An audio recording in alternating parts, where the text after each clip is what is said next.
Sarah Martinez descendit du bus à Fort Campbell, dans le Kentucky, serrant un vieux sac de voyage usé et plissant les yeux sous le soleil matinal. À 28 ans, elle avait l'air à peine assez âgée pour voter.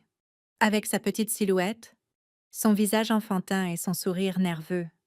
Les autres soldats qui attendaient à proximité la dominaient de leur hauteur. Leur posture confiante et leur bavardage décontracté, les marquant comme des vétérans chevronnés. Sarah gardait la tête baissée, essayant de se fondre dans le décor. Un autre recrue fraîche, marmonna le sergent Thompson en regardant Sarah trébucher légèrement en ajustant son sac. On dirait qu'elle n'a jamais vu l'intérieur d'une caserne, encore moins un champ de bataille. L'officier d'accueil, une femme au visage sévère avec des cheveux gris acier, leva à peine les yeux de son porte-bloc. Non, Sarah Martinez.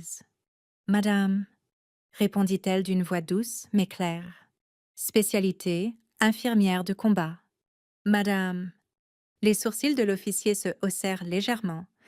Les infirmières de combat occupaient des postes respectés, mais en regardant l'apparence délicate de Sarah, elle semblait plus adaptée à un travail de bureau qu'à la médecine sur le champ de bataille. Déploiement précédent. Sarah hésita un instant. Multiples. Madame, combien c'est multiples? Soldat. 5 tours. Madame, 3 en Afghanistan, 2 en Irak. Le porte-bloc faillit glisser des mains de l'officier. Elle leva les yeux vivement, étudiant le visage de Sarah avec un nouvel intérêt. 5 tours. C'était exceptionnel. Même pour des soldats de carrière. La plupart des gens ne survivaient pas à autant de déploiements. Surtout pas quelqu'un qui avait l'air d'appartenir à un dortoir universitaire plutôt qu'à une zone de guerre. Âge? Demanda l'officier, bien que ce ne soit pas dans ses questions standards. 28 ans? Madame. Les calculs ne collaient pas. Sarah aurait dû s'enrôler juste après le lycée et être déployée presque immédiatement pour accumuler 5 tours à son âge. L'officier nota quelque chose sur son dossier, le marquant pour révision par un superviseur. Alors que Sarah était assignée à des quartiers temporaires, la rumeur se répandit rapidement sur la base. La nouvelle infirmière prétendait 5 déploiements, mais avait l'air de n'avoir jamais tenu plus lourd qu'un manuel scolaire. Les soldats se regroupaient en petits groupes, chuchotant et pariant sur combien de temps elle tiendrait aux exercices d'entraînement. Le sergent-chef Rodriguez, un vétéran de 20 ans avec des cicatrices le long du bras gauche, secoua la tête en regardant Sarah lutter avec son sac de voyage surdimensionné. Le commandement doit être désespéré s'il nous envoie des gamins qui mentent sur leur dossier de service. Il dit à son escouade. 5 tours. Mon cul! Elle a probablement tiré ces histoires de films de guerre. Mais le docteur Jennifer Walsh, la chef médicale de la base, eut une réaction différente en examinant le dossier de Sarah cet après-midi-là. Quelque chose dans les dossiers de formation médicale de la jeune femme ne correspondait pas à son apparence. Les certifications étaient légitimes. Les évaluations de compétences étaient hors normes. Et ces évaluations psychologiques montraient des schémas cohérents avec une exposition étendue au combat. Il y a plus chez celle-ci qu'il n'y paraît, dit le docteur Walsh à son assistant. Ses scores de réponse au traumatisme sont plus élevés que ceux de soldats que j'ai vus avec un TSPT documenté, et regardez ses certifications en procédure médicale. On n'apprend pas l'amputation sur le champ de bataille et la thoracotomie d'urgence en restant assis en classe.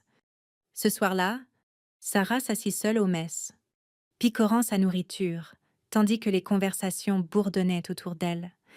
Elle s'était habituée aux regards sceptiques et aux commentaires chuchotés. Cela arrivait à chaque nouvelle affectation. Son apparence avait toujours été à la fois une bénédiction et une malédiction dans l'armée. Les ennemis la sous-estimaient, ce qui lui avait sauvé la vie plus d'une fois, mais les Alliés la doutaient aussi, ce qui rendait chaque nouveau poste une bataille en côte. Un jeune soldat nommé Jackson s'approcha de sa table, le visage rougi d'embarras. « Madame, je sais que ça pourrait sembler impoli, mais certains gars se demandent « Eh bien, ils disent que vous exagérez peut-être sur vos déploiements. »« Pas que je les croie, ajouta-t-il rapidement. C'est juste que vous avez l'air si jeune. Sarah termina pour lui. Sans méchanceté. Je l'entends souvent. Ce n'est pas seulement ça. Madame, vous semblez si normale. Les autres vétérans de combat, ils ont ce regard dans les yeux. Vous savez, comme s'ils avaient vu des choses. Mais vous semblez juste. Sarah posa sa fourchette et regarda directement Jackson. Pendant un instant, sa façade soigneusement maintenue glissa, et il aperçut quelque chose de plus profond dans ses yeux sombres, quelque chose qui le fit reculer inconsciemment. J'ai vu des choses aussi, soldat, dit-elle doucement. Je choisis juste de ne pas les porter sur mon visage. Cette nuit-là, incapable de dormir, Sarah marcha le long du périmètre de la base. La nuit du Kentucky était paisible. Un contraste saisissant avec les nuits blanches qu'elle avait passées dans des endroits bien plus dangereux. Elle sortit son téléphone et fit défiler de vieux messages, s'arrêtant sur un de son ancien chef d'escouade en Afghanistan. Martinez, j'ai entendu que tu es de retour aux États-Unis. Essaie de ne pas effrayer les nouvelles recrues avec ton visage de bébé.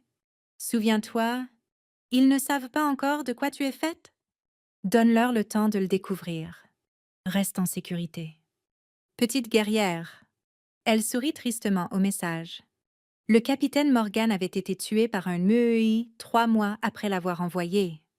Il était l'un des trop nombreux bons soldats qu'elle avait perdus au fil des ans. Chaque déploiement lui avait pris des morceaux, mais elle avait appris à bien cacher les dommages. Un bruit venant de l'installation médicale attira son attention. À travers les fenêtres, elle pouvait voir le docteur Walsh encore au travail tard, examinant des dossiers sous les lumières fluorescentes crues. Sarah reconnut cette dévotion. La médecine militaire ne dormait jamais, et ceux responsables de garder les soldats en vie non plus. Alors qu'elle se tournait pour retourner à ses quartiers, Sarah aperçut son reflet dans une fenêtre sombre. Le visage qui la fixait semblait impossiblement jeune, indemne des horreurs qu'elle avait vues et des vies qu'elle avait lutté pour sauver. C'était un visage qui avait trompé ennemis et alliés, un déguisement parfait qui lui avait bien servi sur le terrain, mais qui rendait son parcours dans l'armée une bataille constante pour la crédibilité. Demain apporterait des exercices d'entraînement avec des soldats qui doutaient de ses capacités. Il la testerait, la pousserait, attendant qu'elle craque et se révèle comme la fraude qu'il croyait qu'elle était. Sarah avait vécu cette routine des dizaines de fois auparavant. Elle savait exactement comment cela se déroulerait. Ce qu'il ne savait pas encore, c'était que sous son apparence juvénile et son attitude calme, se cachait le cœur d'une guerrière qui avait gagné chaque décoration de la manière la plus dure possible. 5 cœurs pourpres ne mentaient pas. Même si la personne qui les portait semblait trop innocente pour les avoir mérités, la vraie histoire commençait juste à se dérouler. L'alarme du matin hurla à travers les casernes à 5 heures, et Sarah était déjà éveillée. Elle avait fixé le plafond pendant l'heure précédente. Son horloge interne s'ajustant encore au sommeil paisible après des mois en zone de combat où le repos venait par intervalles de 30 minutes. Autour d'elle, les soldats grognaient et trébuchaient hors de leur couchette. Mais Sarah se déplaçait avec une efficacité silencieuse, faisant son lit avec une précision militaire. « Lève-toi et brille. »« Martinez » appela le caporal Stevens, un homme massif avec des bras comme des troncs d'arbres. « J'espère que tu es prête pour un vrai entraînement aujourd'hui. Pas ce qu'ils t'ont appris en base. » Sarah ne répondit pas, se contentant de lasser ses bottes et de se diriger vers la formation du matin.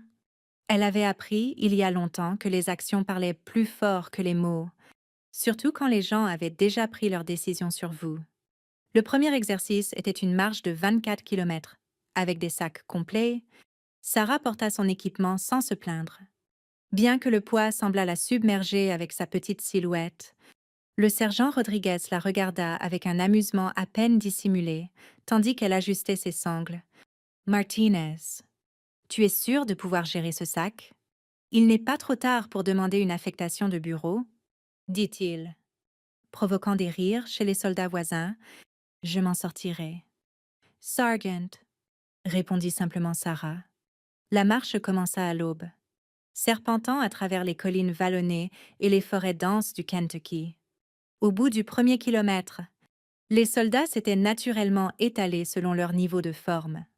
Les plus forts et les plus expérimentés prenaient en la tête tandis que les traînards fermaient la marche. Sarah se trouva au milieu du groupe. Maintenant, un rythme régulier qui surprit certains des hommes qui s'attendaient à ce qu'elle reste immédiatement en arrière. Au 5e kilomètre, les plaintes commencèrent, des ampoules se formaient, les épaules faisaient mal sous les sacs lourds. Sarah restait silencieuse, sa respiration régulière et contrôlée. Elle avait fait des marches 2 fois plus longues dans les montagnes d'Afghanistan, en portant des soldats blessés sur des brancards improvisés. Le soldat Johnson, un jeune de 19 ans tout juste sorti du camp d'entraînement, trébucha à côté d'elle. Son visage était rouge écarlate, la sueur coulant sur ses joues malgré l'air frais du matin. « Comment tu n'es pas fatigué ?» haleta-t-il. « Tu fais la moitié de ma taille. Contente-toi de mettre un pied devant l'autre. » Conseilla Sarah doucement. « Ne pense pas à la distance. Pense au prochain pas. » Au 10e kilomètre, Johnson luttait sévèrement. Ses pas devenaient irréguliers, sa respiration laborieuse. Sarah remarqua les signes immédiatement. Déshydratation et coups de chaleur. Elle l'avait vu d'innombrables fois dans le désert. « Johnson, bois de l'eau, » ordonna-t-elle, sortant sa propre gourde. « Je vais bien, » protesta-t-il, mais ses mots étaient légèrement brouillés. Sarah attrapa son bras, sentant son pouls, rapide et faible. Sa peau était chaude et sèche, sans hésitation. Elle appela le sergent Rodriguez, qui était à 45 mètres devant. « Sergeant, situation médicale. » Rodriguez revint en courant, l'irritation claire sur son visage. « Quoi maintenant ?»« Martinez. » Le soldat Johnson fait un coup de chaleur. Il a besoin d'un refroidissement immédiat et d'un remplacement d'électrolytes, ou il passera à un coup de chaleur. Rodriguez parut sceptique. Johnson se tenait debout et insistait qu'il allait bien. « Il a l'air bien pour moi. » La voix de Sarah devint plus tranchante, portant une autorité qui semblait sortie de nulle part. « Sergeant. » Son pouls est à 140 et filant. Sa peau est chaude et sèche, et il montre des signes précoces d'altération de l'état mental. Dans environ 10 minutes, il s'effondrera, et dans 20 minutes, sa température centrale sera dangereusement élevée. Je recommande fortement de le traiter maintenant. Quelque chose dans son ton fit hésiter Rodriguez. Ce n'était pas la voix incertaine d'une nouvelle recrue. C'était l'évaluation clinique de quelqu'un qui savait exactement de quoi elle parlait. « Comment sais-tu son pouls sans vérifier ?» demanda Rodriguez. « Je l'ai vérifié. » Pendant que vous reveniez, Sarah sortait déjà des fournitures médicales de son sac. « Johnson, assieds-toi. Ce n'est pas une requête. » Johnson s'assit lourdement, et en quelques instants, exactement comme Sarah l'avait prédit, il commença à montrer des symptômes plus sévères. Sa peau devint moite et la confusion s'installa. Sarah travailla avec une efficacité fluide, administrant des électrolytes, refroidissant sa température centrale avec des chiffons humides et surveillant ses signes vitaux. Ses mouvements étaient pratiqués et confiants. Rien à voir avec la recrue nerveuse arrivée la veille. « Où as-tu appris à faire ça ?» demanda Rodriguez, la regardant travailler. « Formation en médecine de combat », répondit Sarah sans lever les yeux de son patient. « L'hyperthermie est courante dans les déploiements désertiques. En 15 minutes, l'état de Johnson se stabilisa, la couleur revint à ses joues et sa confusion disparut. Sarah l'aida à se lever, s'assurant qu'il pouvait marcher fermement avant de permettre à la marche de continuer. La nouvelle de l'incident se répandit rapidement dans les rangs. La petite femme, qui ressemblait à une formation fraîche, venait de diagnostiquer et traiter une urgence médicale avec l'habileté d'une infirmière de combat chevronnée. Soudain, ses affirmations sur de multiples déploiements ne semblaient plus si farfelues. Cet après-midi-là apporta l'entraînement aux armes. Sarah s'approcha du champ de tir avec la même confiance silencieuse qu'elle avait montrée pendant l'urgence médicale. L'instructeur du champ, le sergent-chef Williams, lui tendit un M4 et pointa les cibles à 180 mètres de distance. « Voyons ce que tu as. » « Martinez. » Prends ton temps pour te familiariser avec l'arme. Sarah accepta le fusil et l'examina brièvement, vérifiant l'action et les viseurs avec des mouvements pratiqués. Elle chargea un magasin, prit une position couchée et tira 10 coups en succession rapide. La récupération de la cible montra un groupement serré. Tous les coups dans le mille. Williams vérifia la cible 2 fois, certain qu'il y avait une erreur. Des coups de chance, marmonna le caporal Stevens. Essayons 450 mètres, dit Williams. Installant une cible plus difficile, Sarah ajusta ses viseurs et tira 10 autres coups. Ce groupement était encore plus serré que le premier. Où as-tu été formé? Demanda Williams, son scepticisme remplacé par une curiosité professionnelle. École de tireurs d'élite à Camp Pendleton. Formation avancée en tir à Fort Benning. Les réponses de Sarah étaient factuelles. Délivrées sans vantardise. Quel est ton tir confirmé le plus long? La question vint de Stevens, qui ne ricanait plus. Sarah marqua une pause, son expression devenant distante. Je suis infirmière. Caporal. Mon travail est de sauver des vies, pas d'en prendre. Mais quand quelqu'un menace mes patients ou mon équipe, je fais ce qui est nécessaire. La réponse évasive ne fit qu'accroître le mystère autour d'elle. Ce soir-là, plusieurs soldats approchèrent le docteur Walsh avec des questions sur la nouvelle infirmière. Les histoires qu'ils racontaient ne correspondaient pas à la jeune femme qu'ils avaient écartée quelques heures plus tôt. Le docteur Walsh consulta le dossier militaire complet de Sarah, nécessitant une autorisation spéciale pour accéder aux sections classifiées. Ce qu'elle trouva la fit s'adosser à sa chaise et siffler doucement. Sarah Martinez n'était pas n'importe quelle infirmière de combat. C'était une légende dont les exploits avaient été soigneusement aseptisés pour des raisons de sécurité. Le lendemain matin, le docteur Walsh demanda une réunion privée avec Sarah, alors que la jeune femme s'asseyait en face de son bureau, encore l'air impossiblement jeune et innocente. Le docteur Walsh luttait pour réconcilier son apparence avec son histoire documentée. « J'ai lu ton dossier », commença le docteur Walsh. « Le vrai, pas la version aseptisée qu'il donne aux officiers commandants. » L'expression de Sarah ne changea pas, mais sa posture se redressa légèrement. 5 déploiements, 3 étoiles d'argent et 5 cœurs pourpres. Les cœurs pourpres à eux seuls racontent toute une histoire. Le docteur Walsh se pencha en avant. La question est: pourquoi quelqu'un avec ton dossier et ton expérience permet aux gens de penser qu'elle est une fraude? Sarah resta silencieuse un long moment avant de répondre. Parce que la sous-estimation est un avantage tactique. Madame, sur le terrain, avoir l'air inoffensive m'a gardée en vie. Ici, cela sert un but différent, qui est de séparer ceux qui jugent sur les apparences de ceux qui jugent sur les actions. J'ai besoin de savoir quel type de soldat je traite avant de leur confier ma vie. Le docteur Walsh hocha lentement la tête. Elle commençait à comprendre qu'il y avait bien plus dans la stratégie de Sarah Martinez que de la simple modestie. C'était une femme qui avait survécu à 5 déploiements de combat en pensant plusieurs coups d'avance sur tout le monde autour d'elle. 3 semaines après son affectation à Fort Campbell, Sarah s'était installée dans une routine qui la gardait largement invisible.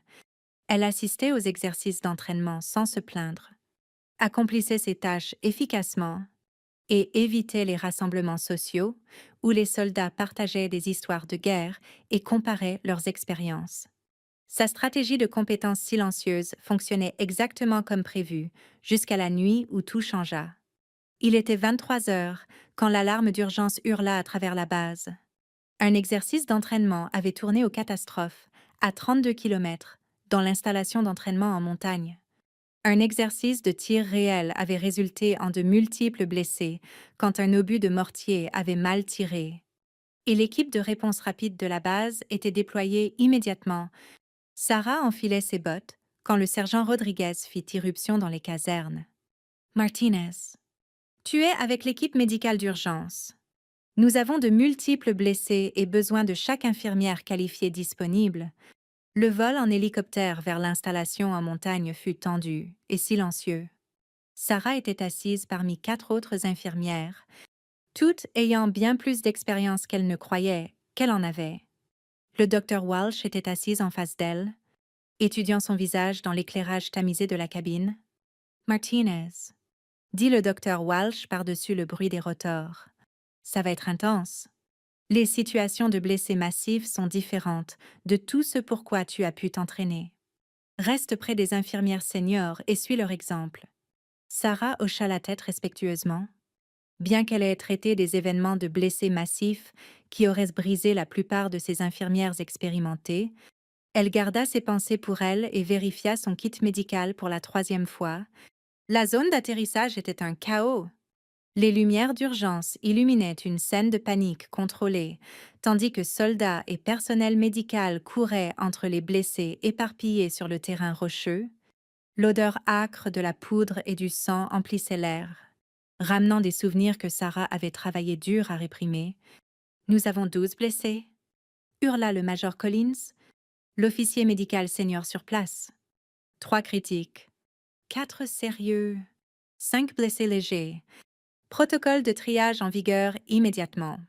Sarah suivit l'équipe vers les blessés, ses yeux entraînés évaluant déjà la scène, la distribution des blessés, la nature de leurs blessures, et les ressources disponibles peignaient un tableau clair dans son esprit. Elle avait vu ce scénario exact en province de Kandahar 2 ans plus tôt.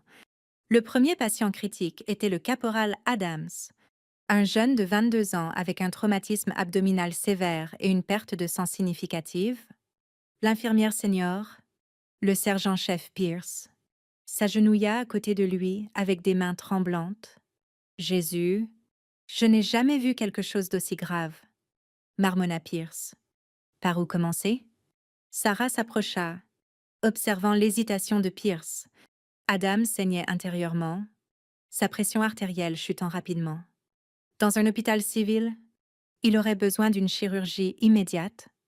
Ici, sur le terrain, il avait besoin de soins traumatiques de champ de bataille qui pouvaient le garder en vie jusqu'à l'évacuation.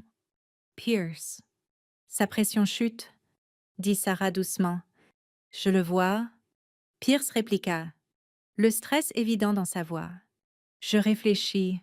Réfléchir était un luxe qu'Adams n'avait pas. Sarah pouvait voir sa peau devenir pâle et moite, signe classique de choc hypovolémique. Dans moins de 5 minutes, il serait au-delà de l'aide. Monsieur, puis-je suggérer de commencer 2 4 de gros calibre et d'initier une réanimation fluide rapide pendant que nous préparons pour une chirurgie d'urgence? Pierce leva les yeux vers elle avec irritation. Martinez, je t'ai dit d'observer et d'apprendre. Ce n'est pas une salle de classe. Mais le docteur Walsh s'était approché assez près pour entendre l'échange. Elle regarda Adams, puis Sarah, reconnaissant quelque chose dans le comportement de la jeune femme que Pierce manquait. « Que ferais-tu? » Martinez, demanda le docteur Walsh. Sarah jeta un œil à Pierce, qui luttait avec un placement cacrare basique en raison de la mauvaise circulation d'Adams. Permission de parler librement. Madame, accordez. Le caporal Adams a une blessure abdominale pénétrante avec une probable hémorragie interne. Sa pression artérielle chute. Le rythme cardiaque augmente. Et les signes cutanés indiquent un choc hypovolémique de classe 3. Il a besoin d'une intervention chirurgicale immédiate. Mais nous devons d'abord stabiliser sa circulation. La voix de Sarah portait une autorité clinique qui semblait venir d'années d'expérience. « Comment le stabiliserais-tu » insista le docteur Walsh. Sarah regarda directement Pierce. « Monsieur, avec votre permission, Pierce. » Dépassé par la gravité de la situation, s'écarta. « Vas-y. » Sarah agit avec une décision soudaine. Ses mains étaient en ferme, tandis qu'elle établissait 2 lignes cacres avec une efficacité pratiquée. Commençait une réanimation fluide rapide. Et préparait des médicaments d'urgence. Ses mouvements étaient fluides et confiance. Rien à voir avec la recrue incertaine arrivée des semaines plus tôt. « Pierce, j'ai besoin que tu maintiennes la pression sur la blessure pendant que je prépare pour une chirurgie d'urgence. » Instruisit-elle, sa voix calme et autoritaire. « Chirurgie d'urgence ici. » Pierce la fixa avec incrédulité. Ça s'appelle une chirurgie de contrôle des dommages. Nous n'essayons pas de tout réparer. Juste arrêter le saignement et le stabiliser pour le transport. Sarah disposait déjà les instruments chirurgicaux avec une précision militaire. Le docteur Walsh observa avec fascination tandis que Sarah se transformait sous ses yeux. L'infirmière timide au look jeune avait été remplacée par une chirurgienne traumatologue confiante dont les mains bougeaient avec l'assurance d'une expérience étendue. Martinez, où as-tu exactement appris la chirurgie de contrôle des dommages? Demanda le docteur Walsh pendant que Sarah travaillait. Base avancée en Afghanistan. Madame, quand les hélicoptères ne peuvent pas voler en raison du temps ou du feu ennemi, on fait ce qui est nécessaire pour garder les gens en vie. Sarah fit une incision contrôlée et localisa rapidement la source du saignement. Ses mains travaillèrent à l'intérieur de l'abdomen d'Adams avec une habileté pratiquée tandis qu'elle donnait des instructions à Pierce et aux autres infirmières. Pierce, donne-moi une meilleure lumière. Wilson, prépare 2 unités de sang pour une transfusion rapide. Henderson, surveille ses signes vitaux et annonce tout changement. Les autres infirmières suivirent ses ordres sans question. Quelque chose dans sa compétence et son calme commandait le respect même des soldats, avec un rang plus formel. En 30 minutes, Adams était stabilisé et prêt pour l'évacuation en hélicoptère. Sa pression artérielle s'était améliorée, le saignement contrôlé, et ses chances de survie avaient augmenté dramatiquement. Alors que l'hélicoptère décollait avec Adams et 2 autres patients critiques, le docteur Welch s'approcha de Sarah. La jeune femme nettoyait le sang de ses mains, son visage pâle mais composé. C'était un travail exceptionnel. Martinez, où as-tu vraiment été formée? Sarah leva les yeux et pour la première fois, le docteur Walsh vit le poids de l'expérience dans ses yeux sombres. Base aérienne de Bagram. Madame. Hôpital de soutien au combat à Kandahar. Hôpitaux de campagne à travers la province d'Helmand. On apprend vite quand il n'y a pas d'autre choix. Combien de fois as-tu effectué une chirurgie de contrôle des dommages sur le terrain? 47 fois, madame. Que je me souviens clairement. La voix de Sarah portait un léger tremblement. Parfois, les jours se fondent. Le docteur Welch l'étudia attentivement. Et tu fais ça depuis quel âge? J'ai m'enrôlé à 17 ans avec consentement parental. Premier déploiement à 18 ans. On s'adapte ou on ne rentre pas chez soi. Le vol de retour à Fort Campbell fut silencieux. Mais Sarah pouvait sentir les yeux des autres infirmières sur elle. Pierce était assis directement en face d'elle, étudiant son visage comme s'il la voyait pour la première fois. Martinez. Dis enfin Pierce. Je te dois des excuses. Et Adams te doit sa vie? Nous avons tous fait notre travail? Sergeant. C'est ce qui compte. Mais Pierce secoua la tête. Non. Ce n'était pas juste faire ton travail. C'était l'œuvre de quelqu'un qui a vu plus de traumatismes que la plupart d'entre nous verront dans une vie. Quel âge as-tu vraiment? 28 ans. Monsieur, et t'as vraiment fait 5 déploiements? Sarah soutint son regard fermement. Oui, monsieur. L'hélicoptère atterrit à Fort Campbell alors que l'aube se levait. La nouvelle des événements de la nuit se répandit rapidement sur la base. À la formation du matin, chaque soldat savait que la petite infirmière calme qu'ils avaient écartée comme inexpérimentée avait effectué une chirurgie d'urgence sur le terrain et sauvé la vie d'un homme. Mais pour Sarah, la nuit avait révélé plus qu'elle n'avait prévu. La façade soigneuse qu'elle maintenait commençait à se fissurer, et la vraie histoire de son service commençait à émerger. Elle avait réussi à garder ses secrets pendant 3 semaines, mais la nuit dernière avait tout changé. Alors qu'elle marchait vers ses quartiers, épuisée mais satisfaite qu'Adams survive, Sarah réalisa que son temps d'anonymat touchait à sa fin. Bientôt, les gens commenceraient à poser des questions plus dures sur son passé, et elle devrait décider combien de vérités elle était prête à révéler. Le matin suivant le sauvetage en montagne, Sarah se réveilla pour trouver son lit entouré de soldats curieux. La nouvelle de sa chirurgie d'urgence s'était répandue à travers Fort Campbell pendant la nuit, et tout le monde voulait en savoir plus sur l'infirmière mystérieuse qui avait sauvé la vie du caporal Adams. Est-ce vrai que tu as opéré Adams avec juste un kit de terrain? demanda le soldat Morrison, un jeune soldat à peine sorti de l'entraînement. Est-ce vrai que tu as été blessé 5 fois?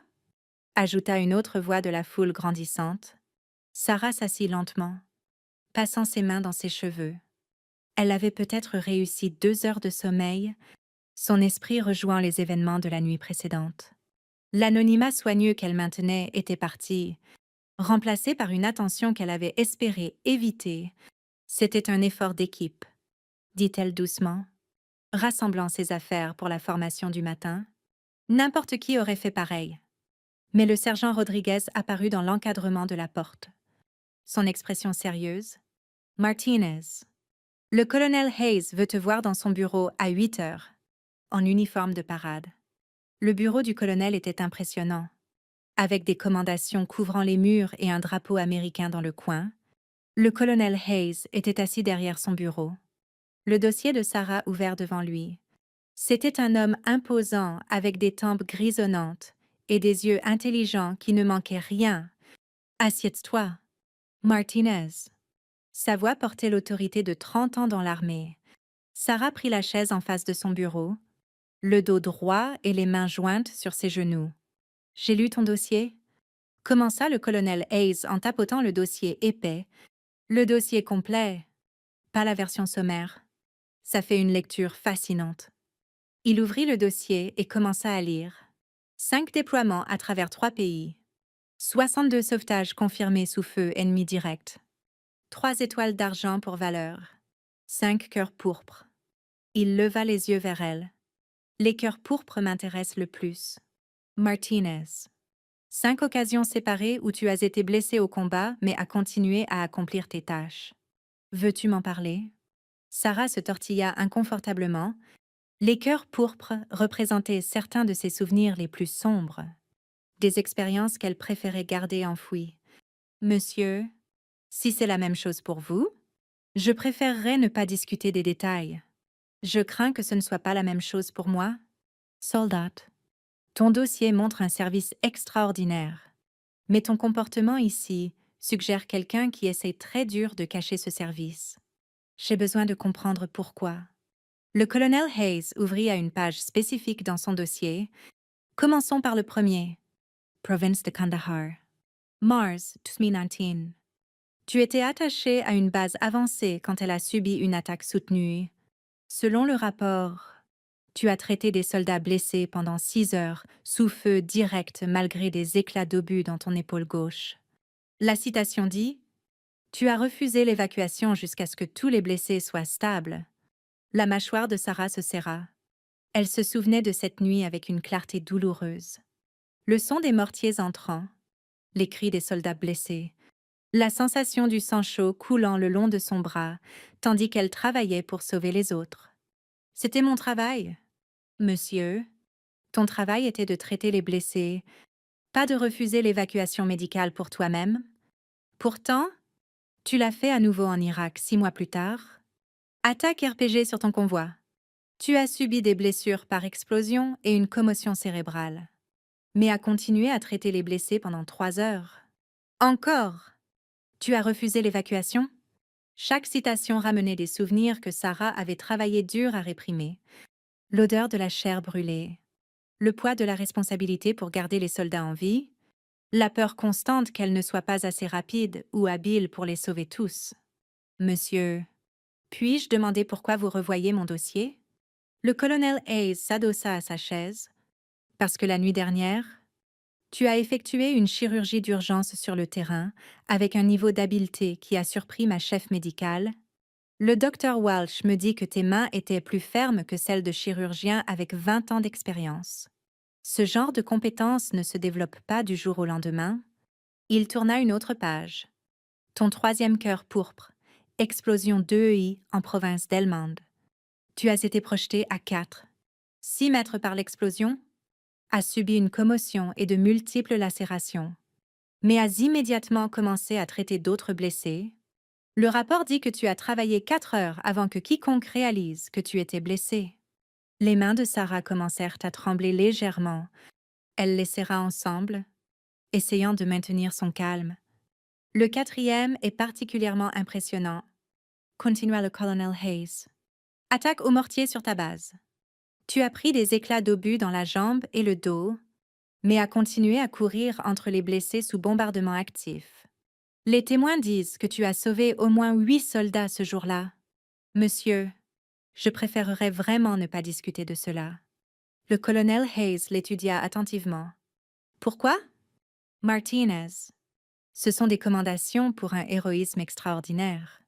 La plupart des soldats seraient fiers de ce dossier. Sarah resta silencieuse un long moment, fixant ses mains. Quand elle parla enfin, sa voix était à peine au-dessus d'un murmure. Parce que chaque cœur pourpre représente un jour où je n'ai pas pu sauver tout le monde. Monsieur, chacun me rappelle les soldats qui ne sont pas rentrés chez eux parce que je n'étais pas assez bonne ou assez rapide ou assez intelligente pour les garder en vie. L'aveu plana dans l'air entre eux. Le colonel Hayes avait attendu de nombreuses réponses, mais pas ce niveau de culpabilité du survivant. Combien de soldats as-tu perdu? Martinez. 33. Monsieur. Le nombre sortit immédiatement. Précisément. 43 soldats sont morts sous mes soins à travers 5 déploiements. Je me souviens de tous leurs noms. Et combien en as-tu sauvé? Sarah leva les yeux. Confusion dans le regard. Monsieur, ton dossier montre plus de 300 sauvetages confirmés. Des soldats qui sont vivants aujourd'hui grâce à tes actions. Pourquoi ne te souviens-tu pas de ces nombres aussi clairement? Sarah n'avait pas de réponse. Elle n'y avait jamais pensé de cette façon. Les visages des morts antennent ses rêves. Mais elle considérait rarement les centaines de soldats rentrés chez leur famille grâce à ses compétences. Le colonel Hayes ferma le dossier et se pencha en avant. Martinez, je vais te dire quelque chose qui pourrait te surprendre. Ton dossier ne montre pas seulement des compétences médicales exceptionnelles. Il montre un leadership exceptionnel sous les pires conditions possibles. 5 officiers commandants séparés t'ont recommandé pour une commission sur le champ de bataille au rang d'officier. J'ai décliné toutes les recommandations. Monsieur, pourquoi? Parce que les officiers prennent des décisions qui font tuer des gens. Monsieur, que vous recevez des ordres, pas les actions. Le colonel Hayes a silencié la tête. Je comprends ce sentiment. Mais je pense que c'est quelque chose d'extrême. Le leadership n'est pas de prendre des décisions parfaites, c'est de prendre les meilleures décisions possibles avec des informations incomplètes, sous une pression extrême. Tu fais ça depuis 10 ans? Il ouvrit son dossier à la dernière page. Ton 5e cœur pourpre? Afghanistan il y a 18 mois. Ta base a été submergée par des forces ennemies. Tu as passé 12 heures à traiter des blessés pendant que le périmètre s'effondrait autour de toi. Selon les témoins, tu as organisé la défense de l'installation médicale, coordonné les évacuations et gardé les soldats blessés en vie jusqu'à l'arrivée des renforts. Tu as pris une balle dans la poitrine et as continué à travailler. La respiration de Sarah devint superficielle. Cela avait été le pire jour de sa carrière militaire. Le jour qui avait finalement brisé quelque chose en elle et mené à sa demande d'affectation aux États-Unis, la citation te recommande pour la croix du service distingué, continua le colonel Hayes. La 2e plus haute décoration pour valeur. Tu as décliné cela aussi? Je ne le méritais pas. Monsieur. Pourquoi pas? La composure de Sarah craqua enfin. Des larmes commencèrent à couler sur ses joues, tandis que 10 ans de traumatisme réprimé remontaient à la surface. Parce que je n'ai pas pu les sauver tous?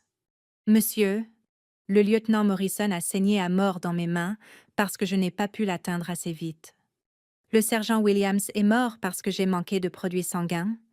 Le caporal Jackson est mort parce que je ne pouvais pas opérer sous feu ennemi. 40 trinons. Monsieur, je les porte tous. Le colonel Hayes contourna son bureau et s'assit sur la chaise à côté d'elle. Sa voix était plus douce maintenant, celle d'un père plutôt que d'un officier commandant. Martinez, tu portes ce fardeau seul depuis trop longtemps? Ces soldats n'ont pas mouru parce que tu les as échoués. Ils sont morts parce que la guerre est l'enfer, et parfois, de bonnes personnes ne rentrent pas chez elles, malgré les meilleurs efforts de tous. Sarah essuya ses yeux avec le dos de sa main. Ça ne fait pas cette impression? Monsieur, je sais que non, mais j'ai besoin que tu comprennes quelque chose. Ton dossier montre les actions d'une héroïne, quelqu'un qui a risqué sa propre vie à plusieurs reprises pour sauver les autres. L'armée ne donne pas 5 cœurs pourpres à la légère. Chacun représente un moment où tu as choisi de mettre les autres avant toi-même, même quand tu étais blessé et effrayé. Il revint à son bureau et sortit un autre dossier. J'ai une autre affectation pour toi, Martinez. Quelque chose qui utilisera tes compétences et ton expérience d'une manière différente. Sarah leva les yeux, de l'inquiétude dans le regard. Monsieur, je te recommande pour une promotion au rang d'adjudant et une affectation à notre équipe médicale des opérations spéciales. Tu formeras d'autres infirmières en soins traumatiques de combat, partageras ton expérience avec des soldats, se dirigeant vers un déploiement. Monsieur, je ne pense pas être prête pour ce genre de responsabilité. Martinez, tu es prête pour cette responsabilité depuis des années. Tu ne l'as juste pas réalisée encore? Le colonel Hayes se leva et tendit la main. Réfléchis-y. Mais comprends ceci. Cacher ton expérience et tes compétences n'honore pas les soldats que tu as sauvés ou ceux que tu as perdus. Partager ce que tu sais pourrait empêcher d'autres infirmières de perdre des soldats comme tu l'as fait. Alors que Sarah quittait le bureau du colonel, son esprit tourbillonnait. Pendant des années, elle s'était définie par ses échecs, par les soldats qu'elle n'avait pas pu sauver. Pour la première fois, quelqu'un lui demandait de considérer ses succès, les centaines de vies qu'elle avait préservées par habileté, courage et détermination. La révélation était accablante, mais aussi libératrice. Peut-être était-il temps d'arrêter de se cacher de son passé et de commencer à l'utiliser pour aider les autres? 2 semaines après sa réunion avec le colonel Hayes, Sarah se tenait devant une classe de 20 infirmières de combat, ses mains tremblant légèrement, tandis qu'elle faisait face au groupe. La promotion à adjudant était arrivée plus vite que prévu. Avec des ordres pour développer et diriger un nouveau programme de formation avancée en traumatisme, les étudiants devant elle étaient un mélange d'infirmières expérimentées se dirigeant vers leur 2e ou 3e déploiement et de soldats plus récents se préparant à leur premier goût de médecine de combat. Tous avaient l'air plus âgés et plus confiants que Sarah n'apparaissait, et elle pouvait voir le scepticisme sur leur visage. « Bonjour » commença Sarah, sa voix plus ferme qu'elle ne se sentait. « Je suis l'adjudant Martinez, et je serai votre instructrice pour les traumatismes de combat avancés. » Une main se leva immédiatement. Le sergent Baker, un infirmier massif avec de multiples écussons de déploiement sur son uniforme, n'attendit pas la permission pour parler. « Madame, avec respect, qu'est-ce qui vous qualifie pour enseigner les soins traumatiques avancés? Vous avez l'air d'avoir juste fini la formation de base. » Le commentaire provoqua des rires étouffés de plusieurs étudiants. Sarah avait prévu cette réaction, mais cela piquait encore. Elle prit une profonde inspiration et prit une décision qui aurait été impossible des semaines plus tôt. C'est une question juste. Sergeant Baker, laissez-moi vous montrer mes qualifications. Sarah marcha vers le tableau blanc et commença à écrire des noms, des dates et des lieux. Province de Kandahar, Mars 2019. Base avancée Chapman. Fusillade de 6 heures. 14 blessés traités sous feu ennemi direct pendant que j'avais des éclats d'obus dans l'épaule. Elle se tourna vers la classe.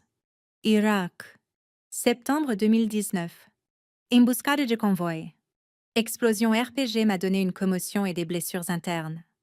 Continuer à traiter les blessés pendant 3 heures parce que l'hélicoptère d'évacuation ne pouvait pas atterrir sous feu.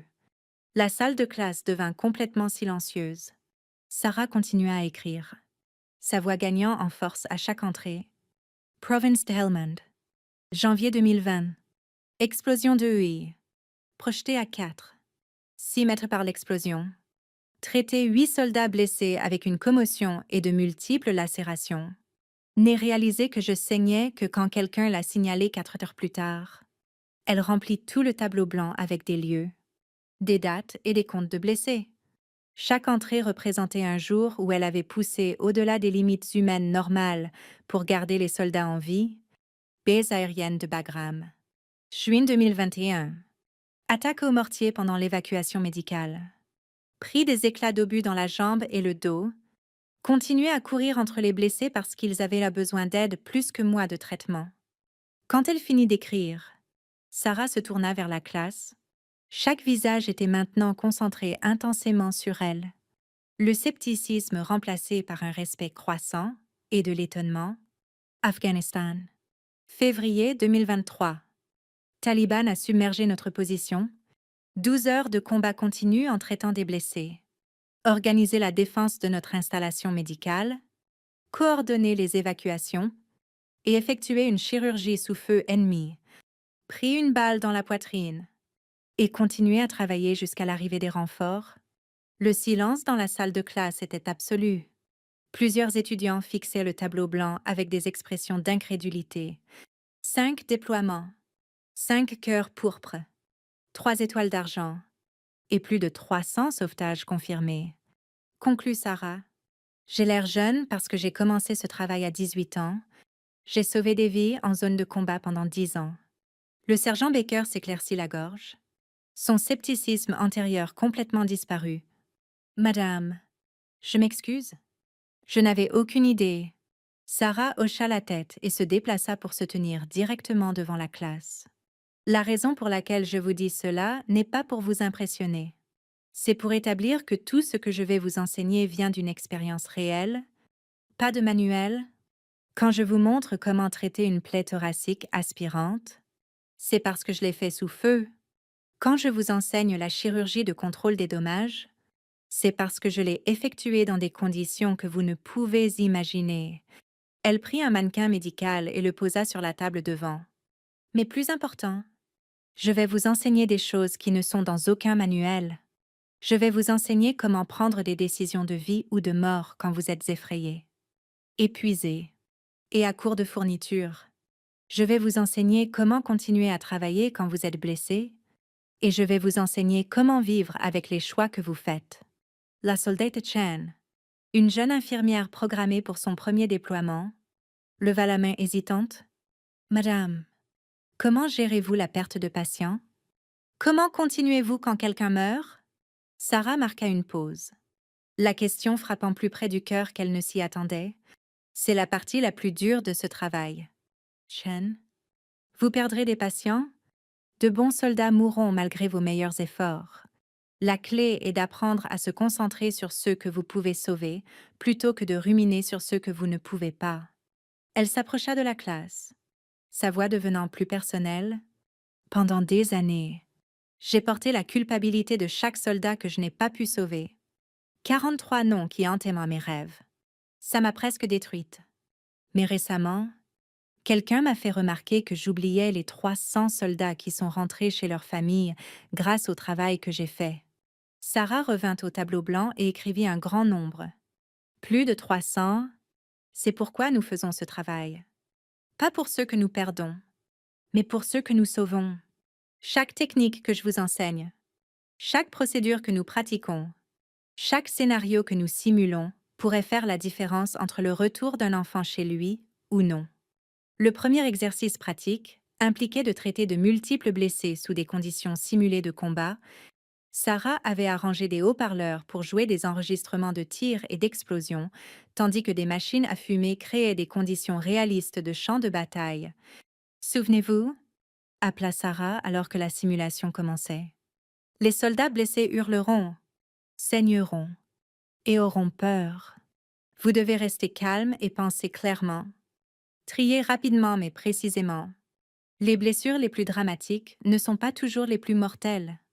Elle observa tandis que les étudiants travaillaient sur le scénario, offrant des conseils et des corrections. Quand le sergent Baker lutta avec une plaie thoracique particulièrement complexe, Sarah s'agenouilla à côté de lui. Baker. Que vois-tu? Traumatisme pénétrant au thorax gauche. Possible pneumothorax, répondit Baker, ses mains tremblant légèrement de l'adrénaline de la simulation. Bien. Quelle est ta priorité? Sceller la plaie et décompresser le thorax. Exactement. Mais observe le visage de ton patient. Vois comment sa couleur change. Ça te dit plus que n'importe quelle description de manuel. Sarah démontra la technique appropriée, tout en expliquant les signes subtils indiquant l'état du patient. Après l'exercice, les étudiants se rassemblèrent autour de Sarah avec des questions et des commentaires. La transformation dans leur attitude était complète. La nouvelle de son vrai passé s'était répandue à travers la base, et les soldats qui l'avaient écarté des semaines plus tôt cherchaient maintenant ses conseils. Ce soir-là, le docteur Walsh visita Sarah dans son nouveau bureau, un espace équipé des derniers équipements et modèles de formation médicale. Comment s'est passée ta première journée en tant qu'instructrice? Demanda le docteur Walsh, s'installant dans une chaise en face du bureau de Sarah, plus dur que prévu. Admit Sarah, parler de ces expériences ramène beaucoup de souvenirs que je préférerais garder enfouis, mais des souvenirs nécessaires pour former la prochaine génération d'infirmières. Sarah hocha la tête. Je n'y avais jamais pensé de cette façon auparavant. Pendant des années, j'ai vu mes expériences comme des échecs, comme preuve que je n'étais pas assez bonne. Maintenant, je commence à les voir comme des leçons qui pourraient aider les autres. Le docteur Welch se pencha en avant. Sarah, puis-je te poser une question personnelle? Qu'est-ce qui t'a finalement décidé à accepter cette affectation? Sarah resta silencieuse un moment. Considérant la question, j'ai réalisé que me cacher de mon passé n'honorait pas les soldats qui sont morts ou ceux qui ont vécu. Si mon expérience peut aider une infirmière à sauver une vie de plus, alors peut-être que toute la douleur et la culpabilité que j'ai portées auront un sens. Et comment dors-tu mieux? En fait, les cauchemars sont encore là, mais ils sont différents maintenant. Au lieu de juste voir les visages des soldats que je n'ai pas pu sauver, je commence à me souvenir de ceux que j'ai sauvés. C'est un début. Le docteur Welch sourit. C'est plus qu'un début. Sarah, c'est de la guérison? Cette nuit-là, Sarah s'assit dans ses quartiers à écrire son premier manuel de formation. Les pages contenaient une sagesse durement acquise de 10 ans de médecine de combat, des techniques et des insights qui ne pouvaient pas être appris dans des manuels. Tandis qu'elle écrivait, elle se surprit à penser non aux soldats qu'elle avait perdus, mais aux infirmières qui liraient ces mots et les utiliseraient pour sauver des vies. Pour la première fois depuis son premier déploiement, Sarah Martinez se sentait exactement à sa place. La jeune femme qui avait ressemblé à une formation fraîche, mais portait 5 cœurs pourpres, était enfin prête à partager la vraie histoire de ce que ces décorations représentaient. Pas l'échec, mais le courage. Pas la faiblesse, mais une force forgée dans les feux du combat. La transformation était complète. L'infirmière qui avait caché son expérience devenait l'enseignante qui transmettrait une sagesse durement acquise à une nouvelle génération de sauveurs de vie. 6 mois plus tard, Sarah se tenait devant un auditorium bondé à l'Université nationale de la défense à Washington, D.C. L'invitation à présenter ses protocoles de traumatisme de combat à des professionnels médico-militaires de tout le pays l'avait surprise, mais le colonel Hayes avait insisté pour qu'elle accepte. « Mesdames et messieurs, je vous présente l'adjudant Sarah Martinez, développeuse du protocole de réponse avancée au traumatisme de combat. Maintenant, formation standard à travers toutes les unités médicales militaires, » annonça le modérateur de la conférence. Alors que Sarah s'approchait du podium, elle aperçut son reflet dans les fenêtres sombres, surplombant la rivière Potomac. Elle avait encore l'air remarquablement jeune, mais quelque chose de fondamental avait changé dans son port. La posture incertaine de quelqu'un essayant de se cacher était partie, remplacée par la stance confiante d'une professionnelle qui avait trouvé sa vocation. « Bonjour », commença Sarah, sa voix portant clairement à travers l'auditorium. « Il y a 1 an, j'étais une infirmière essayant très dur de me fondre dans le décor, espérant que personne ne poserait trop de questions sur mon expérience.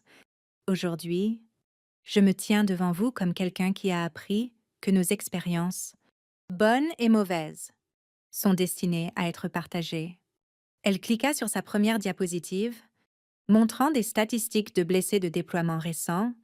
Le taux de survie pour les soldats blessés s'est amélioré dramatiquement au cours de la dernière décennie. Mais nous pouvons faire mieux. Les techniques que je vais partager avec vous aujourd'hui ont été développées sur le terrain sous les pires conditions possibles parce que parfois, la médecine de manuel n'est pas suffisante. Dans l'audience, plusieurs visages attirèrent son attention. Le sergent Rodriguez était assis au troisième rang. Maintenant étudiant dans le cours d'instructeur avancé de Sarah, le docteur Walsh était présente, rayonnante de fierté pour la transformation de sa protégée. Plus surprenant, le caporal Adams était assis près du fond, le soldat dont Sarah avait sauvé la vie pendant cette première réponse d'urgence. La clé de la médecine de combat réussie n'est pas seulement l'habileté technique, continua Sarah. C'est la capacité à prendre des décisions critiques sous un stress extrême, tout en maintenant la clarté de pensée. Laissez-moi vous montrer ce que je veux dire. La présentation incluait des vidéos d'exercices d'entraînement, des études de cas réels et des techniques innovantes que Sarah avait développées pendant ses déploiements. Mais ce qui la distinguait était la volonté de Sarah de discuter des échecs aux côtés des succès. Cette étude de cas suivante représente l'une de mes expériences les plus difficiles, dit Sarah, cliquant sur une diapositive qui lisait simplement Apprendre de la perte. Afghanistan 2022. Multiples blessés d'une attaque EEI. J'ai pris la décision de prioriser un patient sur un autre basé sur des informations limitées. Le soldat que j'ai choisi de ne pas traiter initialement est mort avant que je puisse revenir à lui. L'auditorium était silencieux, tout le monde reconnaissant le courage qu'il fallait pour discuter publiquement d'un souvenir aussi douloureux. Pendant 2 ans, j'ai cru que cette décision faisait de moi un échec en tant qu'infirmière. J'ai porté le nom du sergent-chef Wilson comme un fardeau. Preuve que je n'étais pas assez bonne, mais j'ai appris que ruminer nos échecs sans en extraire des leçons déshonore à la fois les morts et les vivants. Sarah avança à la diapositive suivante. Montrant des protocoles de triage révisés basés sur cette expérience, la mort du sergent-chef Wilson m'a appris à chercher des signes plus subtils d'hémorragie interne, à faire confiance à certains instincts plutôt qu'à d'autres, et à ne jamais supposer que la blessure la plus évidente est la plus mortelle. Cette connaissance m'a aidé à sauver des vies depuis. Son sacrifice n'était pas vain s'il prévient des pertes futures. Pendant la pause, des gens approchèrent Sarah avec des questions et des commentaires. Un infirmier de la marine la remercia pour des techniques qui l'avaient aidé pendant un déploiement récent. Un chirurgien de l'armée voulait discuter de l'implémentation de ces protocoles dans les hôpitaux de campagne. Plus mémorablement, une jeune infirmière de l'Air Force, à peine 19 ans, s'approcha avec une nervosité évidente. « Madame, je vais être déployée pour la première fois. J'ai peur de ne pas être assez bonne. Que je gèlerai quand quelqu'un aura besoin d'aide ?» Sarah étudia le visage de la jeune femme. Se voyant elle-même à 18 ans, « Quel est ton nom ?»« Aviatrix Peterson. »« Madame Peterson. Puis-je te dire quelque chose qui pourrait t'aider ? Avoir peur signifie que tu comprends la responsabilité. Les infirmières qui s'inquiètent d'être assez bonnes le sont généralement. Celles qui pensent tout savoir sont les dangereuses. » Elle tendit à Peterson sa carte de visite. « Quand tu rentreras de déploiement, viens me trouver. Nous parlerons de tout ce que tu auras vécu. » Marché conclu. « Oui, madame. Merci. » Après la conférence, Sarah se trouva à marcher le long de la rivière Potomac avec le docteur Walsh. L'air du début de soirée était frais et les lumières de Washington se reflétaient sur l'eau sombre. « Tu as fait du chemin depuis la jeune femme effrayée arrivée à Fort Campbell ?» observa le docteur Walsh. « Je n'étais pas effrayée par le travail, » répondit Sarah. « J'étais effrayée que les gens sachent qui j'étais vraiment. Je pensais que s'ils connaissaient mes échecs, ils perdraient foi en moi. Et maintenant ?» Sarah sourit. « Maintenant, je sais que cacher nos expériences ne protège personne. Ces 43 soldats que j'ai perdus m'ont appris des leçons qui m'ont aidé à en sauver des dizaines d'autres. Leurs morts ont un sens si j'utilise ce que j'ai appris pour aider les autres. » Elles marchèrent en silence confortable un moment avant que le docteur Walsh parle à nouveau. « As-tu réfléchi à la dernière proposition du colonel Hayes ?» Sarah avait évité de penser à la suggestion du colonel qu'elle postule pour une commission directe au rang de capitaine et accepte une affectation comme instructrice en chef de la médecine de combat de l'armée.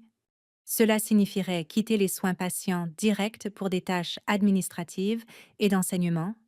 Je ne sais pas si je suis prête pour ce niveau de responsabilité, admet Sarah. Sarah, tu es prête depuis des années. Tu avais juste besoin de croire en toi. Cette nuit-là, de retour dans sa chambre d'hôtel, Sarah appela ses parents en vidéo pour la première fois en mois. Son père répondit, son visage buriné s'illuminant d'un sourire quand il la vit. Voilà ma petite soldate, dit-il, utilisant le surnom qu'il lui avait donné, enfant. Papa, j'ai 29 ans et je suis adjudant. Je pense qu'on peut laisser tomber le petite. Sa mère apparut à l'écran, des larmes dans les yeux. Sarah, nous avons regardé ta présentation en ligne. Nous sommes si fiers de toi. Nous avons toujours su que tu étais spécial, ajouta son père. Même quand tu essayais de convaincre tout le monde que tu ne l'étais pas. Sarah sentit sa gorge se serrer d'émotion. Je suis désolée d'être restée éloignée si longtemps. Je ne savais pas comment parler de ce que j'avais vécu. Tu n'as pas à t'excuser, ma chérie, dit sa mère. Nous savions que tu trouverais ton chemin éventuellement. Tu as toujours été notre enfant la plus forte, même quand tu ne te sentais pas forte. Après avoir terminé l'appel, Sarah s'assit près de la fenêtre regardant la capitale nationale.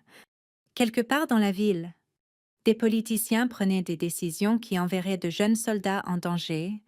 Son travail était de s'assurer que ces soldats aient la meilleure chance possible de rentrer vivants chez eux. Elle prit son téléphone et envoya un texto au colonel Hayes. « Monsieur, j'accepte la promotion et l'affectation. Quand est-ce que je commence ?» Sa réponse arriva en minutes. « Félicitations, capitaine Martinez. Tu commences lundi. L'armée a de la chance de t'avoir. » Sarah Martinez avait enfin appris à porter ses 5 cœurs pourpres, non comme des badges d'échec, mais comme des symboles de courage, de sacrifice et de sagesse durement acquises. La jeune femme, qui avait autrefois ressemblé à une formation fraîche, était devenue l'enseignante qui formerait la prochaine génération d'infirmières militaires. Son voyage de l'ombre au projecteur était complet. Mais plus important, son évolution de se voir comme un échec à se comprendre comme une survivante et une enseignante aiderait à sauver d'innombrables vies dans les années à venir.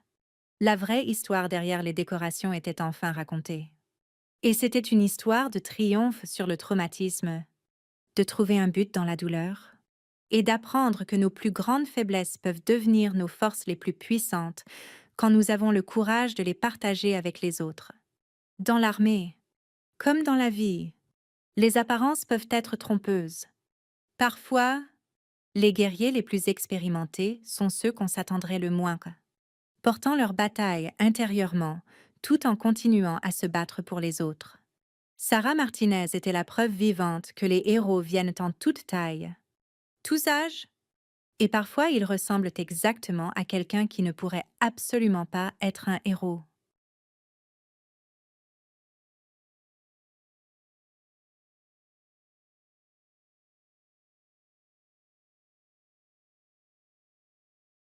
We'll see. Yeah. Can I make it to LA that weekend? No. Hopefully next time. I feel like I missed your message. Something about a rip. I'm sorry. I'm trying to get back to the goal of like I don't miss any chats. Yeah, like I'll reply to all chats. Yeah. Here on Twitch. I'm like anywhere else. That might be a big ask.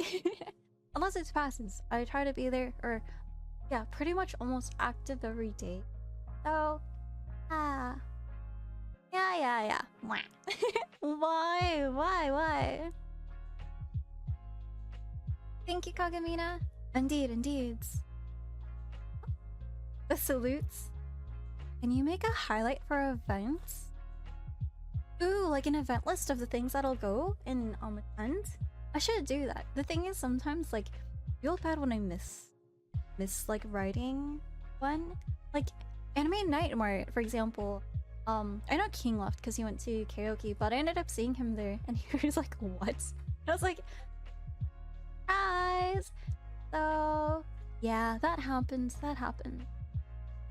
Muleware, thank you.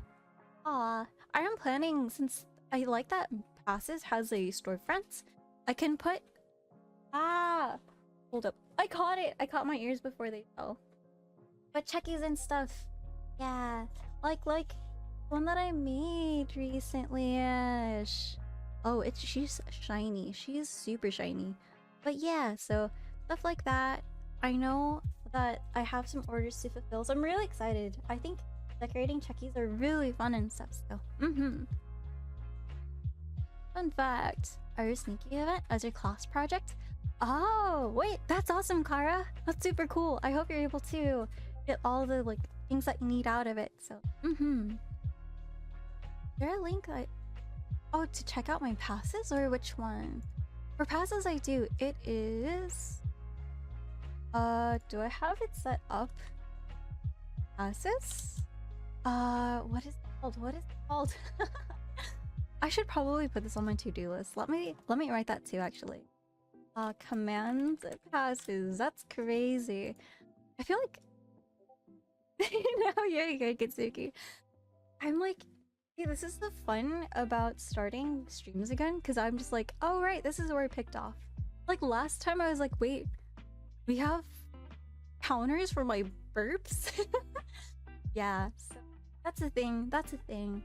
But oh right, if you're looking for me, socials, it's on my beacons. It is the first clickable social link thing. Yeah. There it is. Ta-da! I'm planning to put photo sets there too, because I've been asked, or yeah, I have been asked, like people have asked me like, how come we don't have photo sets on like Ko-fi? That thing. I was like, good question. So since I'm active on passes, it just makes sense to put my like storefront there. So I did one recently, and I plan to release like a set every month. I'm pretty excited. Yeah. Wait, okay. Two truths and a lie. Do we want to do that now or later? Question mark. Thinking about setting up a call too, right? Because it's nice. Like people can support whenever they want to. It's a recognizable, like safe platform. You can like have campaign goals. It's really nice. So I was just like, do I just I'm not sure. But I've heard a lot of people like really liked it. Yeah. But I've also heard people say like Coffee versus Patreon. I don't have any experience on Patreon other than like I had one membership for Iron Yokai just so I can like support my friend. Either works in I don't have anything Iron Yokai in front of me. Actually, I do. Like I get cute omomoris and stuff. I have a lot more sportswear, but I really like her stuff. I have patches. Why do I have these? I think it's because... Okay, I'm not gonna show it right now, actually. I was like, redacted information.